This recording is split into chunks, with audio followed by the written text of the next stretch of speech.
आप सभी का स्वागत है।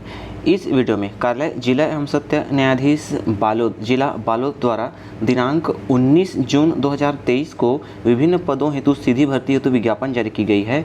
इसके संबंध में पदों की संख्या, शैक्षणिक योग्यताएं, भर्ती चयन प्रक्रिया, आयु सीमा, आवेदन की प्रक्रिया के संबंध में विस्तृत जानकारी देखेंगे।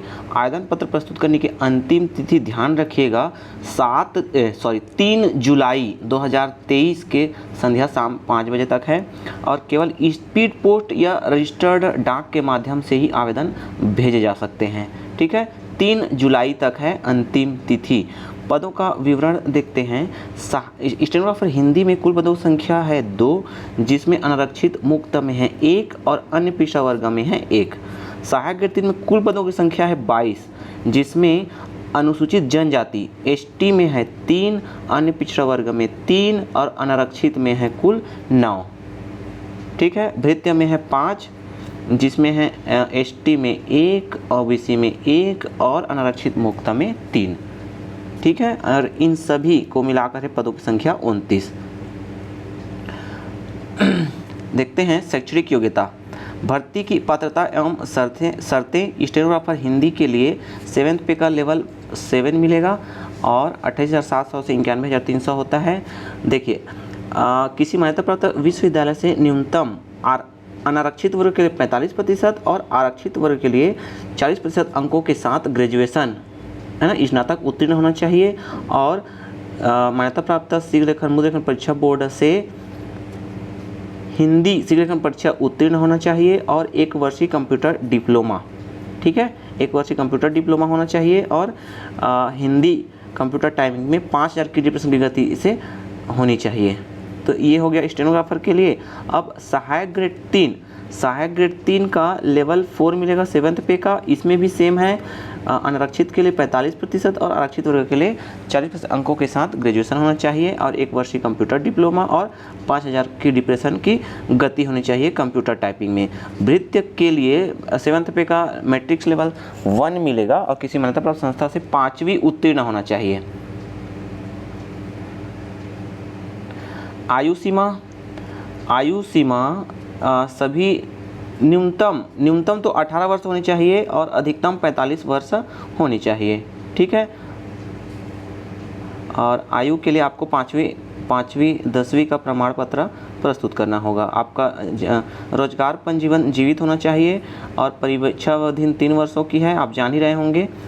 ठीक है, बाकी अगर आप शासकीय संस्था में सेवारत हैं तो आपको अनापत्ति प्रमाण पत्र प्रस्तुत करना होगा। ठीक है, बाकी सामान्य निर्देश हैं, आप देख लीजिएगा। आवेदन पत्र प्रस्तुत करने की प्रक्रिया ये इम्पोर्टेंट है। तो देखिए, विज्ञापन के साथ संलग्न प्रारूप में ही आवेदन पत्र प्रस्तुत किए जा सकते हैं। पूर्णतः भरे हुए आवेदन पत्र बंद लिफाफे में जिस पर आवेदित पद जिसके लिए आवेदन किया गया हो स्पष्ट रूप से उल्लेखित कर प्रेषित किया जावे। जैसा कि स्टेनोग्राफर हिंदी सहायक ग्रेड 3 स्टेनोग्राफर भृत्य पद हेतु नियुक्ति, यदि स्टेनोग्राफर के लिए भर रहे हैं तो स्टेनोग्राफर हिंदी पद पर नियुक्ति हेतु आवेदन पत्र ऐसा आपको लिखना है लिफाफे के ऊपर। ठीक है, और उसमें आपका कैटेगरी भी दर्शा दीजिएगा। जैसे ओबीसी है तो ओबीसी, अनुसूचित जनजाति है तो अनुसूचित जनजाति, महिला है तो महिला, पुरुष है तो पुरुष। ठीक है, ऐसा तीनों लिखना है। ठीक है, उसके बाद प्रेषित किए जाने वाले आवेदन पत्र कार्यालय इस पते पर कार्यालय जिला एवं सत्र न्यायाधीश बालोद, जिला बालोद छत्तीसगढ़, पिन कोड ध्यान रखिएगा 491226 के पते पर प्रेषित किया जावे। केवल यह आवेदन पत्र ही स्वीकार किए जाएंगे जो कि स्पीड पोस्ट या पंजीकृत डाक के माध्यम से प्रेषित किए गए हों। इस कार्यालय को दिनांक 3 जुलाई 2023 को संध्या 5 बजे तक प्राप्त हो गए हों। इसके अलावा अन्य किसी माध्यम से प्राप्त विचार नहीं किया जाएगा और इस डेट के बाद प्राप्त होने वाले आवेदन पर विचार नहीं किया जाएगा। ठीक है, आवेदन पत्र के साथ शैक्षणिक योग्यता समस्त जो प्रमाण पत्र है उसकी स्वप्रमाणित छायाप्रति संलग्न करना अनिवार्य होगा। और देखिए, आवेदन आप सभी पदों के लिए आवेदन करना चाहते हैं तो पृथक आवेदन करना होगा। ठीक है, और सभी लिफाफे में लिखना होगा पद का नाम।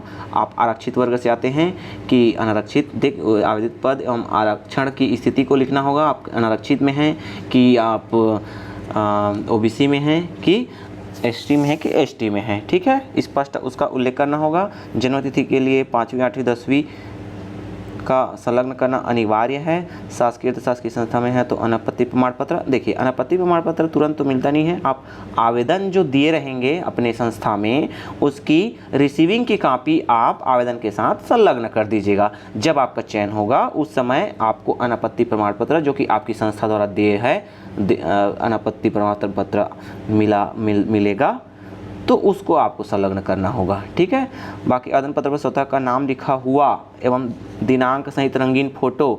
देखिए आवेदन पत्र में स्वतः का नाम लिखा हुआ एवं दिनांक सहित रंगीन फोटो स्वप्रमाणित किया हुआ चस्पा होना चाहिए तथा पहचान के रूप में Aadhaar card, voter ID, driving licence, PAN card की छाया प्रति संलग्न करें। ध्यान रखिएगा इसको, है ना। एक आधार कार्ड या ड्राइविंग लाइसेंस की कॉपी भी आप स्वप्रमाणित करके उसमें संलग्न करना रहेगा, ठीक है। ईमेल फैक्स के माध्यम से स्वीकार नहीं किए जाएंगे। ध्यान रखिएगा बिना हस्ताक्षर प्राप्त आवेदन पत्र निरस्त माना जाएगा, है ना, बहुत ही इम्पोर्टेंट है। साइन नहीं छूटा होना चाहिए कहीं पर। अब देखते हैं नियुक्ति तो चयन विधि क्या है, ठीक है। तो लिखित परीक्षा के अंतर्गत सामान्य हिंदी, अंग्रेजी, सामान्य गणित, सामान्य ज्ञान, तार्किक, कंप्यूटर आदि संबंधित वस्तुनिष्ठ प्रश्न पूछे जाएंगे। वस्तुनिष्ठ प्रश्नों की कुल संख्या 50 होगी और प्रत्येक प्रश्न पत्र 2 अंक का होगा। प्रत्येक प्रश्न मतलब 2 अंक का होगा। तो इस तरह लिखित परीक्षा कुल 100 अंकों की होगी और लिखित परीक्षा प्राप्तांक के आधार पर वर्गवार मेरिट सूची से 1 के 10 गुना उम्मीदवारों को कौशल परीक्षा हेतु बुलाया जाएगा, ठीक है।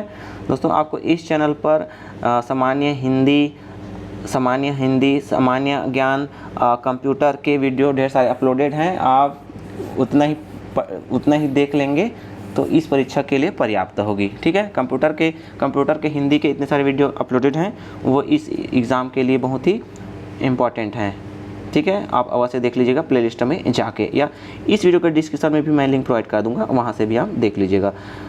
कौशल परीक्षा, देखिए कौशल परीक्षा उम्मीदवारों से 100 शब्द प्रति मिनट की गति से 3 मिनट का करीब 300 शब्द का हिंदी सूत्र लिख दिया जाएगा, जिसे परीक्षा में निर्धारित 20 मिनट की समय सीमा में शुद्धता से टाइप करना होगा और प्रत्येक अशुद्धि के लिए आधा अंक काटा जाएगा, ठीक है। कौशल परीक्षा 150 अंकों की होगी। कौशल परीक्षा Ubuntu open source operating system के लिब्रे ऑफिस में टाइप करना होगा, ठीक है। थोड़ा प्रैक्टिस कर लीजिएगा ताकि आपको कॉन्फिडेंस रहे। सहायक गेट 3 के लिए भी सेम है, ठीक है। 100 अंकों की परीक्षा ली जाएगी और उसी के प्राप्तांक के आधार पर 100 गुना उम्मीदवारों को कौशल परीक्षा हेतु बुलाया जाएगा। और कौशल परीक्षा में 250 शब्दों का निर्धारित समय में 10 मिनट की समय सीमा में शुद्धता से कंप्यूटर में टाइप करना होगा और प्रत्येक त्रुटि के लिए आधा अंक काटा जाएगा, ठीक है। और कौशल परीक्षा 125 अंकों की होगी और ये भी लिब्रे ऑफिस में टाइप करना होगा, ठीक है। थोड़ा प्रैक्टिस कर लीजिएगा लिब्रे ऑफिस में। भृत्य के लिए आवश्यक जांच एवं परीक्षा में अभ्यर्थियों की संख्या, चयन और परीक्षा में सीमित संख्या में प्रयोजन से उनके कक्षा 5वीं प्राप्तांक के प्रतिशत के आधार पर रिक्त पदों के वर्गवार 10 गुना सीमा के लगभग आधों की छंटनी कर दी जाएगी। ऐसे अभ्यर्थी जिनके पास भृत्य पद का अनुभव, वाहन चालक, इलेक्ट्रीशियन, प्लम्बर, माली, कुकिंग का अनुभव, उन्हीं संबंध में छूट रहेगी, ठीक है। तो आप 5वीं के प्राप्तांक के आधार पर 10 गुना अभ्यर्थियों को वर्गवार बुलाया जाएगा। चयन सूची एवं प्रतीक्षा सूची, ये 1 साल के लिए वैध रहती है ये सूची, ठीक है। भृत्य के पद पर चयन हो तो आवश्यक जांच और परीक्षण में प्राप्त अंकों के आधार पर ही वर्गवार मेरिट सूची तैयार करते हुए चयन सूची तैयार की जाएगी तथा निम्नानुसार वर्गवार प्रतीक्षा सूची भी तैयार की जाएगी। अब प्रतीक्षा सूची 1 वर्ष के लिए क्या होगी, प्रभावशील होगी, ठीक है। और कार्यभार करते समय आपको समस्त मूल प्रमाण पत्र लाना अनिवार्य होगा, ठीक है, ध्यान रखिएगा। बाकी वीडियो आप रोककर देख सकते हैं जो इम्पोर्टेंट लगता है। और ये आप डिस्ट्रिक्ट कोड करके जो भी जिला डालेंगे वहाँ पर दिखा देता है, ठीक है। जैसे district code Balod, district code Mahasamund, district code, है ना। देखिए सब जानकारी आपको इस वेबसाइट पर मिलती रहेगी, तो आप समय समय पर उसका अध्ययन रेगुलर इसका चेक करते रहेंगे इस वेबसाइट पर जाकर, ठीक है। नेक्स्ट वीडियो में हम महासमुंद के वैकेंसी आई है उसको भी देखेंगे विस्तार से, ठीक है। यहाँ से ज़्यादा वैकेंसी आई है वहाँ, और भी अपलोडेड हैं वीडियो वैकेंसीज़ के, आप इस चैनल के प्लेलिस्ट से जाकर अवश्य देख लीजिएगा, ठीक है।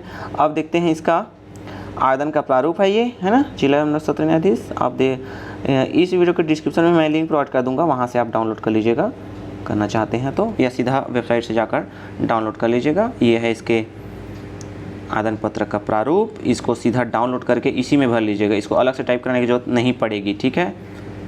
ये पूरा बना बुनाया है, ये हो गया। उसके बाद ये प्रवेश पत्र है, प्रवेश पत्र ये पंजीयन क्रमांक, अनुरोध क्रमांक आपको वेबसाइट पर दी जाएगी, आपको स्वतः ही भरकर इसको जाना होगा आपको, ठीक है।